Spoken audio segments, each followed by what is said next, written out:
আমরা আসলে দেয়ালে পিছিয়ে গেছে বলে আমরা এখানে নেমেছি। তো আমরা সরকারকে যেহেতু বিপদে ফেলতে চাই না এবং অন্য কেউ সুযোগ নেই সেটাও আমরা চাই না, যার কারণে আমরা সরকারকে সুযোগ দিয়েছি। আসলে রোগীর কাছে আমরা দুঃখিত, এই সাময়িক অসুবিধার জন্য আমরা আপনাদের কাছে মাপ চাই। আমরা আসলে আপনারা সবাই জানেন যে আমরা দীর্ঘদিন ধরে আন্দোলনটা করে আসছি এবং আমরা এই জুলাই বিপ্লবে রক্তের বিনিময়ে আসা সরকার বিপদে পড়ুক এটা আসলে আমরা চাইনি। আমরা চেয়েছিলাম যে আলোচনার মাধ্যমে একটা সুস্থ সমাধান হয়ে যায়। আপনারা জানেন আমরা ফ্যাসিস্ট সরকারের আমল থেকে কিন্তু আমরা আন্দোলন করে আসছি এবং আমরা এই শাহবাগ মোড়েই এই ফ্যাসিস্টদের সাথে আমাদের সাথে হাতাহাতি হয়, পুলিশ আমাদের উপর লাঠিচার্জ করে। আমরা কিন্তু তখনও পর্যন্ত আমরা ছড়ে আসিনি এবং তারা আমাদেরকে বলেছিলেন যে ঠিক আছে তোমরা আমাদেরকে একটু সময় দাও, তোমাদের ভাতা আমরা জানুয়ারিতেই বাড়িয়ে দিব। কিন্তু আজ পর্যন্ত যেই সেখানে জানুয়ারি 2024, আজ ডিসেম্বর 2024, মাঝখান দিয়ে 12টা মাস পার হয়ে যাচ্ছে, এখন পর্যন্ত কিন্তু আমাদের ভাতা বৃদ্ধি পায়নি। আপনারা জানেন এই জুলাই বিপ্লবে আমাদের ডাক্তারদের ভূমিকা কি এটা আসলে বলে শেষ করা যাবে না। এই জুলাই বিপ্লবে আমরা যেমন রাস্তায় আন্দোলন করেছি, তেমনি যখন এই গুলি খাওয়া রোগীগুলো, মার খাওয়া রোগীগুলো যখন হাসপাতালে এসেছে আমরা 24 ঘন্টা হাসপাতালে থেকে তাদের চিকিৎসা দিয়েছি। আমি একজন সার্জারি ডাক্তার, আমি জানি। আমি এখানে আমার বাসা হলো এলিফ্যান্ট রোড। আমি জুলাই 16 তারিখ থেকে যখন ছাত্ররা রাস্তায় আন্দোলন করে মার খাচ্ছে, তখন আমার নিজের দায়িত্ববোধ থেকে, নীতিগত দিক থেকে ওদের সাথে একাত্মতা করে আমরা রাস্তায় নেমেছি। আমরা সায়েন্স ল্যাব, নিউ মার্কেট থেকে, আমরা রাজপথ থেকে আমরা আন্দোলন করেছি। পাশাপাশি যেহেতু আমি সার্জারি ডাক্তার, আমি দিন শেষে রাতে গিয়ে আমার যখন রোস্টার ডিউটি এবং তখন তো আর রোস্টার ছিল না, তখন ছিল ইমার্জেন্সি ডিউটি।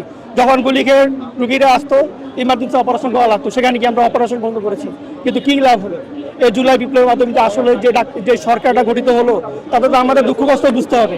আমরা ডাক্তাররা যে কী কষ্টের মধ্যে দিয়ে যাচ্ছি আমি সেটা না বলি, কারণ সেটা আপনারা জানেন। আমরা চাই যে অবিলম্বে আমাদের যে দাবি সেটা মেনে নেওয়া হোক। তারই পরিপ্রেক্ষিতে আমরা গত সপ্তাহে আমরা ঘোষণা দেই যে আমাদের মঙ্গলবার এবং বুধবার 48 ঘন্টা আমরা একটা কর্মসূচি দেই। আর যদি 48 ঘন্টা আলটিমেটাম দেই, যদি এর মধ্যে দাবি মেনে না হয় আমরা কর্মবিরতিতে যাব। কিন্তু তখন পর্যন্ত আমাদের এই আন্দোলন তারা মেনে নেয় নাই।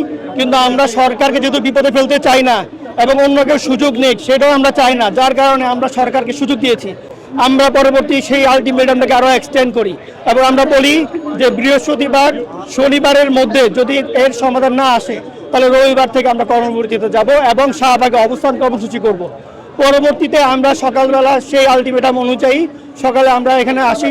কিন্তু আমরা আবার বলে দেই, সরকারকে আমরা মন থেকে ধারণ করি বলেই আমরা কিন্তু রাস্তায় আসিনি। আমরা প্রথমে আমাদের প্রাণের ক্যাম্পাস বিএসএমই মোড় বটতলাতে আমরা অবস্থান কর্মসূচি নেই। আমাদেরকে স্বাস্থ্য মন্ত্রণালয়ে ডাকা হয়। আমরা মন্ত্রণালয়ের স্বাস্থ্য সচিব, অর্থ সচিব, বর্তমান সহকারী স্বাস্থ্য উপদেষ্টা সাইদুর রহমান স্যার সহ ডিজি শিক্ষা মহাপরিচালক এবং স্বাস্থ্য অধিদপ্তরের মহাপরিচালক সব মিটিংয়ে বসি। তারা আমাদেরকে বলতেছেন যে তারা আরও 2টা দিন সময় চায়। আমরা তাকে বলে আসছি, তাদের সম্মান রেখে আমরা বলেছি আমরা তাদেরকে আর কত সময় দিব। আমরা তো সময় দিতে এই পর্যন্ত এসেছি। এখন তারা সময় চাচ্ছে যে আরও 48 ঘন্টা তাদের দেওয়া হোক, কিন্তু আসলে আমাদের দেয়ালে পিঠ থেকে গেছে। আমরা আসলে দেয়ালে পিঠ থেকে গেছে বলে আমরা এখানে নেমেছি। আমরা সরকারের প্রতি একটা আমাদের আকুল আবেদন, খুব দ্রুতই আমাদের এটা মেনে নেওয়া হোক এবং আমরা সবাই ওয়ার্ডে ফিরে যাই। আপনারা জানেন এখন ডেঙ্গু ক্রাইসিস চলতেছে, এখন হাসপাতালে ডাক্তারের পরিমাণও কম।